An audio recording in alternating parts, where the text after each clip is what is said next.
সারা পৃথিবীতে সংবিধান সংশোধন করে নির্বাচিত সরকার, আগামীতেও তাই হবে। কোনো অনির্বাচিত সরকারের সংবিধান সংশোধনের সুযোগ নেই বলে মন্তব্য করেছেন বিএনপির স্থায়ী কমিটির সদস্য হাফিজ উদ্দিন আহমদ। আর আমির খসরু মাহমুদ চৌধুরী বলেছেন যে রাজনৈতিক দল তরুণদের আকাঙ্ক্ষা বুঝতে পারবে না, তাদের কোনো ভবিষ্যৎ নেই। ইফতেখার রেজার রিপোর্ট।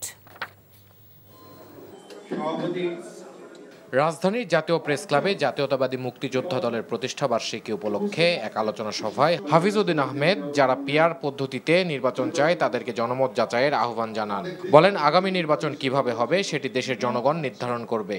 যে কোনো সময় যে কোনো দল সংখ্যাগরিষ্ঠতা থাকলে সেখানে সংশোধন করতে পারে। সারা পৃথিবীতে সংবিধান প্রণয়ন করে নির্বাচিত প্রতিনিধিরা। বাংলাদেশেও এটি হয়ে এসেছে, আগামী দিনেও ইনশাআল্লাহ সেটি হবে। কোনো অনির্বাচিত ব্যক্তি দ্বারা সংবিধান সংশোধন হতে পারে না। এদিকে রাজধানীর একটি হোটেলে ওয়ার্ল্ড ভিশন আয়োজিত শিশু ও তরুণ সম্মেলনে আমির খসরু বলেন, দেশের জনসংখ্যাকে জনসম্পদে রূপান্তর না করা গেলে দেশের কাজে আসবে না। এতে চাকরির বাজারে বড় পদগুলোর জন্য উচ্চ বেতনে বিদেশ থেকে লোক আনতে হবে। পালিয়ে যাওয়ার পরে বাংলাদেশের সকলের মনোজগতে একটা বড় পরিবর্তন হয়েছে না? বিশাল পরিবর্তন হয়েছে। মনোজগতের যে পরিবর্তন হয়েছে, যে সমস্ত রাজনীতিবিদ, যে সমস্ত রাজনৈতিক দল এই মনোজগতের পরিবর্তন বুঝতে পারবে না, এই প্রত্যাশা আকাঙ্ক্ষা বুঝতে পারবে না, তাদের কোনো ভবিষ্যৎ নাই।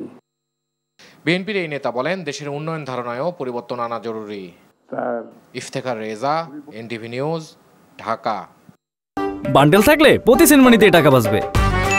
বিকাশ সেনমানি বান্ডেল কিনে জিতুন প্রতি লেনদেনে।